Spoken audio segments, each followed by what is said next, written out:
Welcome to Digital Asset News, take the top stories in crypto and bring them out in bite-sized pieces. Today, just as the thumbnail suggests, we're going to talk about the single biggest mistake crypto, or pretty much anybody who's in the market, their biggest mistakes, or the one biggest mistake that they make. So we'll take a look at that. We'll take a look at how one of the largest hedge fund managers, Ray Dalio, is now getting into Ethereum, even though he talks about how everything's going to go down and everything's going to be banned. And then also, we're going to talk about how Ethereum is going to be turned into a movie. And I got the lady who wrote the script. And lastly, we'll take a look at a project that I think is going to be huge, Everdome. So before we get into all that stuff, first let's take a look at exactly what is going on into the market. And it's not so pretty. So today it is Monday. It is the 20th of December. And we got a market cap and an ever dwindling supply of 2.16 trillion. I don't need to tell you that. I think you know that. I think everybody's in a pretty funky mood right now, especially because we didn't hit our goals. And it's true. And it is never good when we think one thing's going to do something and it goes the opposite way. Hey, I thought we were going to have some fireworks in December. Didn't happen. But as we see in the next piece, doesn't really matter. So 2.16 trillion. I mean, everything's down across the board. I don't think there's anything that's really up majorly today. I don't really see that happening. Let's see, 1 hour change. Nah, not really. I mean, 1% for chain link. Ooh, watch out, 1%. Then over the last 24 and 7 days, just some pretty abysmal numbers. And that's just, that is the state of the market for what we're in. But don't worry.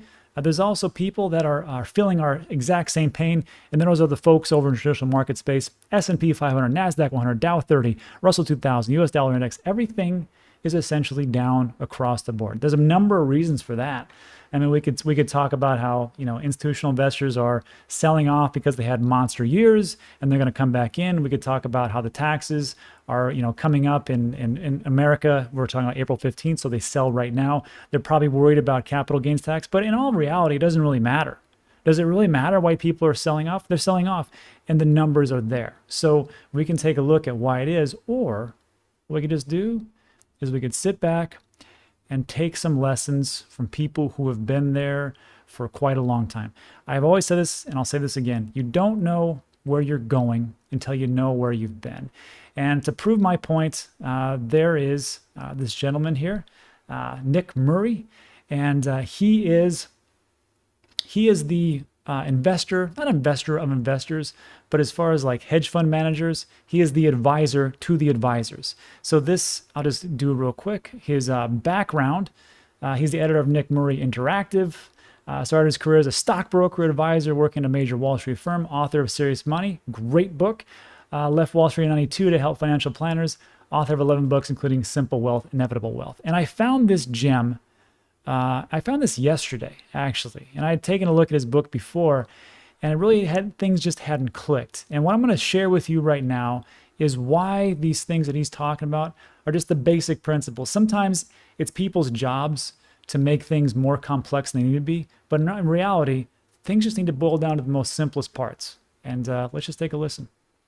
Look at the numbers. I mean, in 1975, the S&P 500 was 90. As we're sitting here, it's pushing 2,100. Right. In 1975, there were 4 billion people in the world, and half of them were living in extreme poverty. Today, there's 7 billion people in the world, and 1 in 10 is living in extreme poverty. Where did everybody go? Well, everybody went in the middle class. And so you've had the greatest accretion of health and wealth and longevity and everything else, major wars ending, just go on and on. So that was essentially just a warm up into the next two pieces, because I'm going to break down this 30-minute video into pretty much just these next two segments, which are about a minute or so, or 2 minutes, and the next one's just about a minute. And what this is probably two of the best pieces of advices that I've ever heard, and I can probably give to you.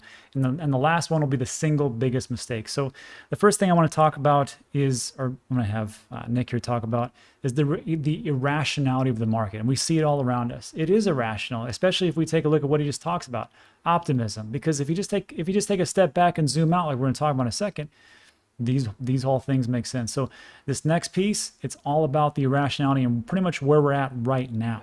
Irrationality is the free market operating the way it should. Yeah. Because human nature is irrationality operating the way it should. You can't look at periods of great contraction in the market any more than you can look at periods of huge optimism and say, this is undue irrationalism. This is human nature. Capital, like everything else in human nature, outruns itself during good periods and outruns itself during bad periods.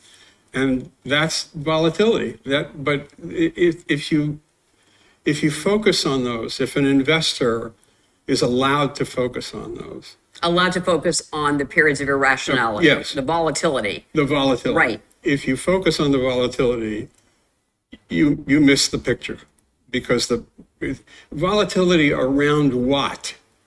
Excesses of optimism and pessimism around what? Well, the answer to that question is a constantly rising trend line. And I think all of the good investors, much less great investors I've ever known or known of, concentrated on the constantly rising trend line, and all of the failed investors I've ever known or known of, sooner or later, fixated on one of the irrational excesses and let that run his portfolio to his eternal sadness. Okay, doesn't that make sense? Isn't that what we've been talking about on this channel for the longest time? Dollar cost average. When in doubt, zoom out. Buy the dip. It's the same thing that Nick has been saying for probably decades to different advisors that he's mentored. And I think the biggest thing to really make mention of here is just to remember this phrase that he talked about, which is don't confuse temporary declines from permanent losses. And I think that's a big deal, because when people are, spouting off and talking to their friends and they're like, oh, I lost so much money. I lost so much money. You haven't lost anything as long as you're still in the market. And I think that is the big thing. So just like Nick said, just sometimes just sit back and go, well, I don't have any more money to buy the dip, but all I gotta do is just sit here. And I'm gonna be right here. I'm not gonna move any way, shape, or form, because I know in the long run, things will work out. So let me know what you think about that in the comments section. I think it's probably one of the best advice I've heard for a long time. Let's move on to Ray Dalio changes his tune. So I always like it when the financial experts, Ray here, really starts to turn around, and they kind of it's like a light bulb goes off, and here's what's going on. So Ray Dalio, it's very impressive that cryptocurrencies has held up for a decade. Ray runs the world's largest hedge fund, Bridgewater Associates, has been slow to embrace crypto. That is very true. In May, he said that, which was kind of odd. He goes, well, now I have some Bitcoin. But he also told the interviewer that regulators will kill crypto if it becomes too successful. So, okay, the guy's just, gambling, right? But he also predicted in an interview with Yahoo Finance late last year that he didn't think digital currencies would succeed in the way people hoped they would, in part because of the possible government action. And in a separate interview, he said that he thought that Bitcoin would be outlawed. Okay, so that's where he thought, but he's like, I own a little bit. And now he revealed he's getting deeper and deeper in the pool with an investment in Ethereum, in addition to his Bitcoin, though he declined to reveal exactly how much. He says, I think it's impressive that for the last 10, 11 years, that programming has still held up. So here's the big thing about this.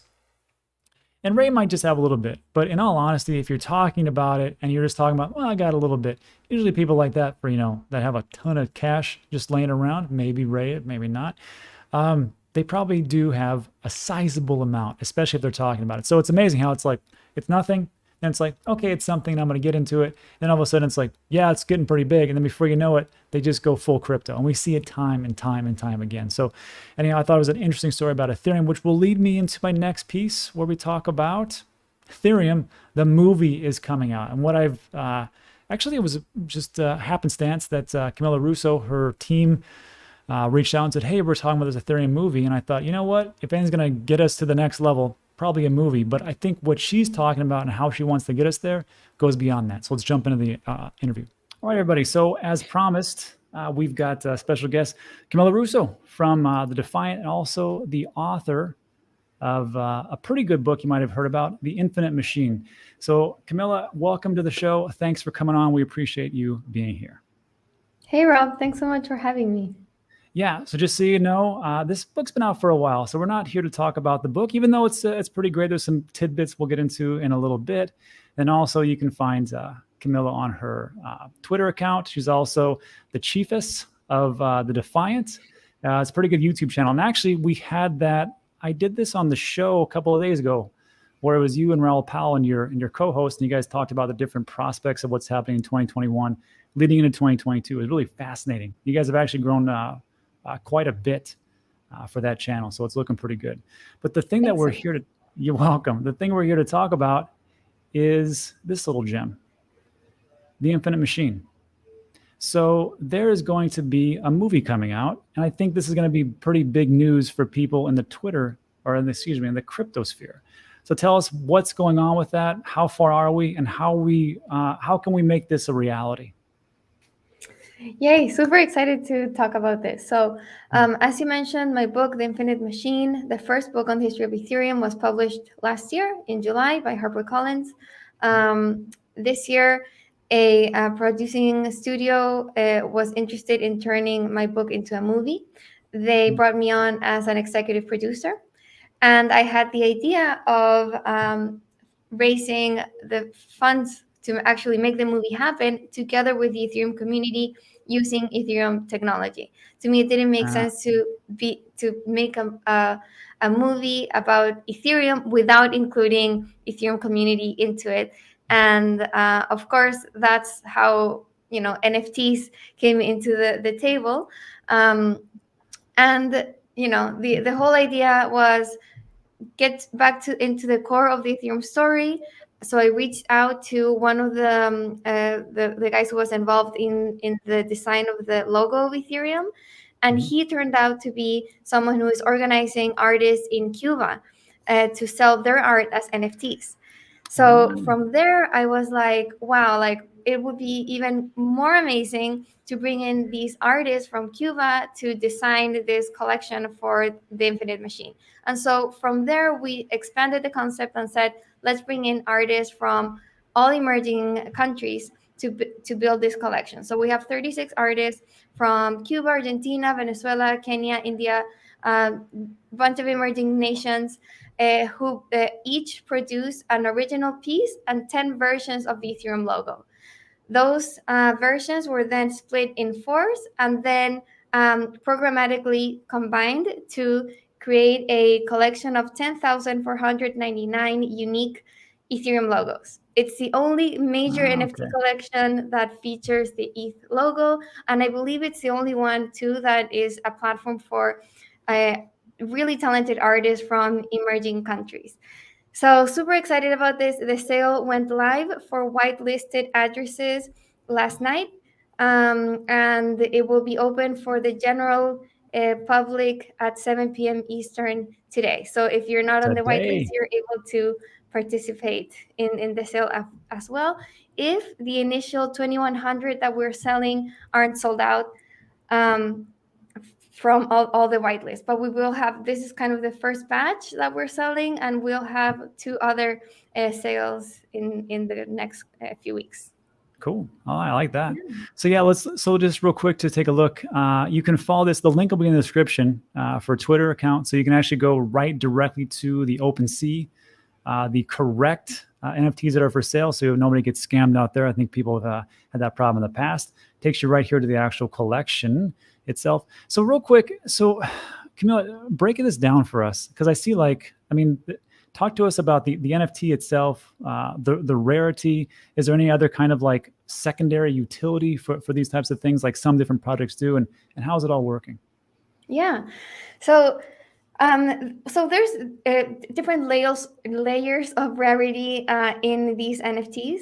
The first layer is kind of the art. So if you get a complete work from a single artist, like one that's not shuffled up, that is rare. That is more rare than these like mixed up pieces. The frames, the way that the frames are composed, also adds a different layer of rarity.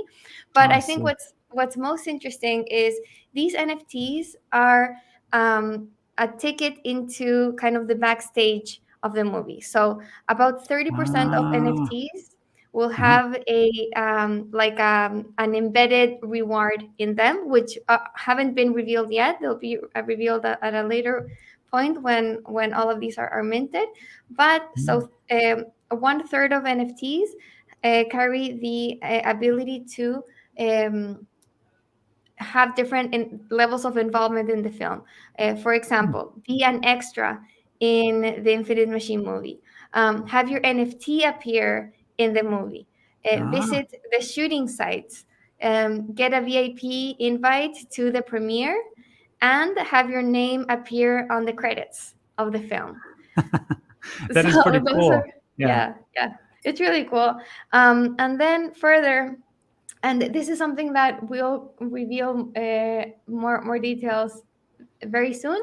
Mm. But most of the funds raised are going to finance the movie. 25% go to the artist, but then 10% goes to a community treasury Okay. for NFT holders. So if you've kind of been in the space and know about kind of DAOs and all that, you can start to imagine what happens to that community treasury that is being funded right now. So that's also kind of in the works as well for NFT Yeah. holders.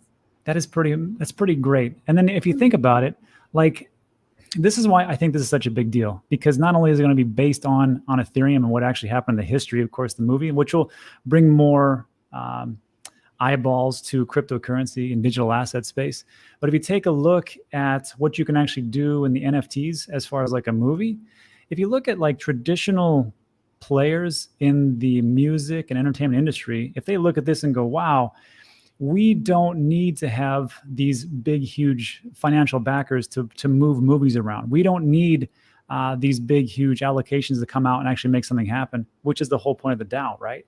If they take a look at this and people really start to understand, because that's the problem with NFTs right now, is people look and they go, that's just a JPEG and I can just right click and save it. But they don't really understand the meaning behind the meaning behind the meaning. So that could be a pretty big play. All right. So sounds Yay. good. Yay. So, all right. So before we take off again, how can they find the information? Yeah, it's on the Twitter is at ETHmovie, and you will find the links to the Discord there, which the Discord is open, anyone can join, and that's the best place really to get all the up-to-date information and announcements. And then you'll find the link to OpenSea to get all the NFTs that come up in the secondary market.